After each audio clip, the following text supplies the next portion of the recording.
Welcome back to my YouTube channel. Today our topic is momentum. आज आपका topic है momentum. Momentum क्या है? सबसे पहले मोमेंटम को हम डिफाइन करेंगे। Momentum it measures the quantity of motions of a body. यह हमें मेजर करके देता है, बॉडी के मोशंस को मेजर करके देता है कि बॉडी का मोशंस कैसा है। तो अगर हमने बॉडी के मोशंस को मेजर करना होगा तो इसको हम किस तरीके से डिफाइन करते हैं? It is defined as the product of mass and velocity. तो वही यहाँ पर लिखा है मैंने, it is defined as the product of mass and velocity of a body. किसी भी बॉडी के मोशंस को अगर आपने मेजर करना होगा, जैसे एक कार चल रही है, समझे आप, उसका मोशंस कैसा है, समझे आप, वो अगर मेजर करना होगा हमने तो वो मोशंस किस तरीके से हम मेजर कर सकते हैं? It is the product of mass and velocity. Mass हमारे पास क्या होता है?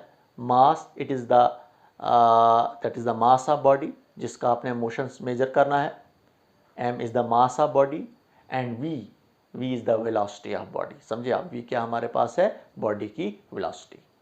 तो यहाँ से आप इस एक्सप्रेशन से आप क्या निकाल सकते हो? आप एक बॉडी का मोशंस मेजर कर सकते हो, आप जो भी हमारे पास बॉडी जो है वो मूव कर रही है।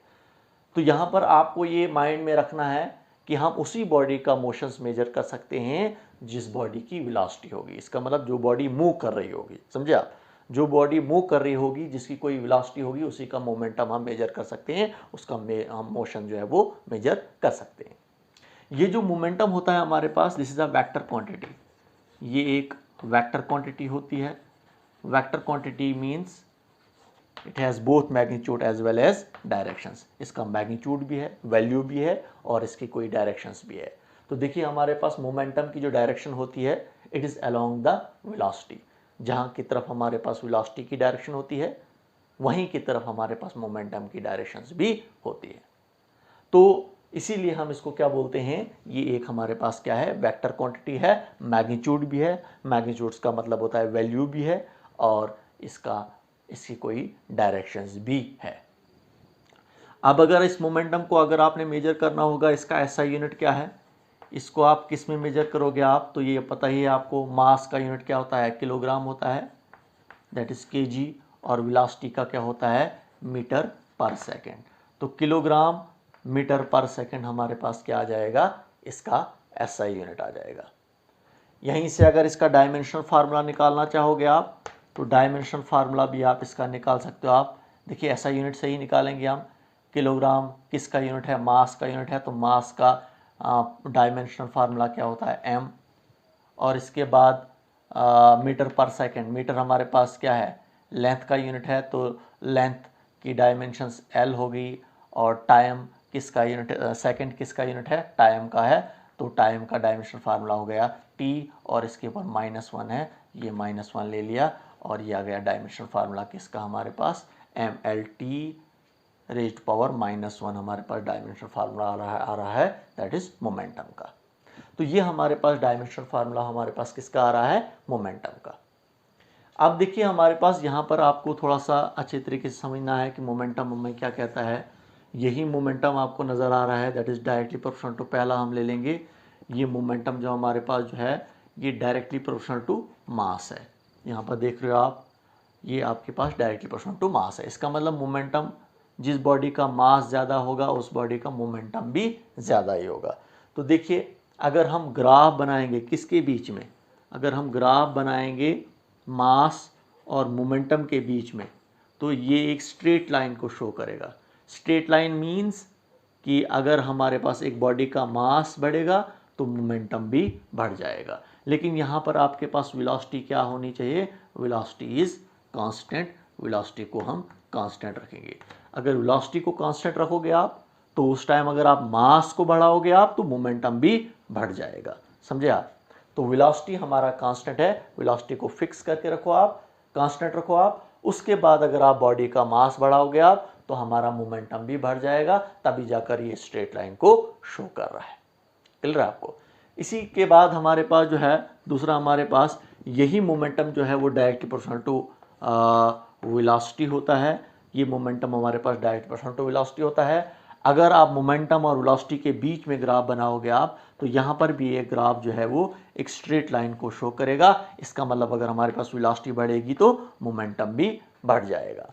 लेकिन यहाँ पर आपने मास को क्या रखना है, मास को आपने कांस्टेंट रखना है। अगर मास को आप कांस्टेंट रखोगे, आप मास को चेंज नहीं करोगे, आप उसके बाद अगर आप वेलोसिटी बढ़ाओगे तो मोमेंटम भी बढ़ जाएगा। इसका मतलब ग्रेटर बी द मास, अगर आपका मास ज़्यादा होगा larger will be the greater will be the momentum. इसी तरीके से एट कांस्टेंट वेलोसिटी, इसी तरीके से larger will be the velocity, if larger is velocity greater is velocity then larger will be the linear momentum. इसका मतलब अगर ज़्यादा वेलोसिटी होगी ज़्यादा मोमेंटम होगा अगर आपने मास को कांस्टेंट रखा, समझे आप। अगर आपने वेलोसिटी को यहाँ पर कांस्टेंट रखा तो अगर ज़्यादा आपका मास होगा तो मोमेंटम भी ज़्यादा ही हो जाएगा, समझे आप। ये हमारे पास ग्राफ जो है दोनों का स्ट्रेट लाइन शो कर रहा है, इसलिए स्ट्रेट लाइन शो कर रहा है कि वेलोसिटी के साथ साथ भी हमारा मोमेंटम बढ़ता है और मास के साथ साथ भी हमारा मोमेंटम जो है वो बढ़ता है।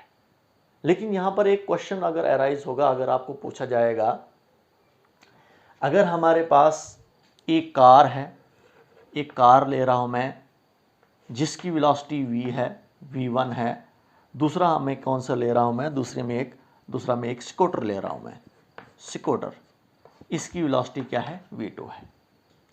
अगर ये केस आपके पास होगा, अगर आपके पास v1 इक्वल टू v2, अगर कार और वेलोसिटी का कार और स्कूटर कार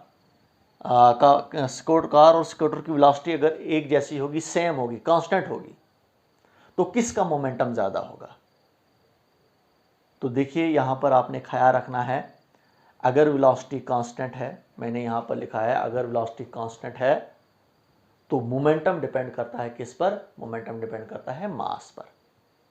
जिसका मास ज़्यादा है, जिसका मास ज़्यादा होगा उसी का मोमेंटम भी ज़्यादा होगा। तो देखिए इफ़ वेलोसिटी इज़ कांस्टेंट, अगर दोनों की वेलोसिटी एक जैसी है, दोनों की वेलोसिटी एक जैसी है, अब देखना है आपने कार का मास ज़्यादा है कि स्कूटर का मास ज़्यादा है।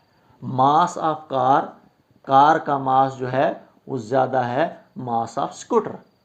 जब कार का मास ज़्यादा है as compare to the mass of scooter, it means that the momentum of car is greater than the mass momentum of scooter. तो जिसका मास ज़्यादा है, क्योंकि कार का मास ज़्यादा है, समझे आप, तो इसका मोमेंटम भी ज़्यादा ही होगा। क्लियर आपको। स्कूटर का मास कम है तो उसका मोमेंटम भी कम ही होगा। लेकिन केस ये है कि अगर दोनों की वेलोसिटी क्या होगी, वो इक्वल होगी, समझे आप। अगर दोनों की वेलोसिटी डिफरेंट होगी, समझे आप, और वेलोसिटी भी डिफरेंट होगी, समझे आप, तो उस टाइम आपने क्या करना है, उस टाइम तो आपको पता ही है, सीधे ही मास और वेलोसिटी को आपने क्या करना है, मल्टीप्लिकेशन करना है। जिसकी वैल्यू ज़्यादा आएगी तो उसी का मोमेंटम भी ज़्यादा होगा, समझे आप। ये केस था। अगर आपके पास क्या है, वेलोसिटी इक्वल है तो मास पर डिपेंड करेगा। अगर मास इक्वल है, जैसे हमारे पास दो कार हैं, दो कार हैं आपके पास, उनका मास इक्वल है, तो उस टाइम डिपेंड करेगा वेलोसिटी पर। जिसकी वेलोसिटी ज़्यादा होगी उसका मोमेंटम जो होगा वो ज़्यादा होगा। तो ये हमारे पास है मोमेंटम।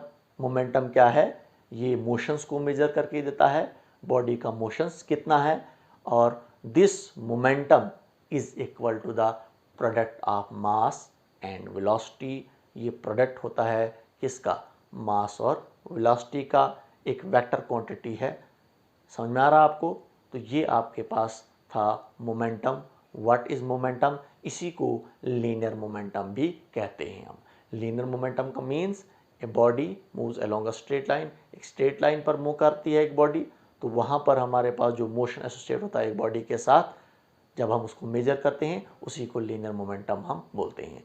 तो इस मोमेंटम को हम लीनियर मोमेंटम भी बोलते हैं। क्लियर हो आपको। तो आपका ये टॉपिक ख़त्म हुआ। इसके बाद हम न्यूटन सेकंड लॉ पर जाएंगे, क्योंकि न्यूटन सेकंड लॉ जो है बेस्ड है आपका इसी लीनियर मोमेंटम पर ही।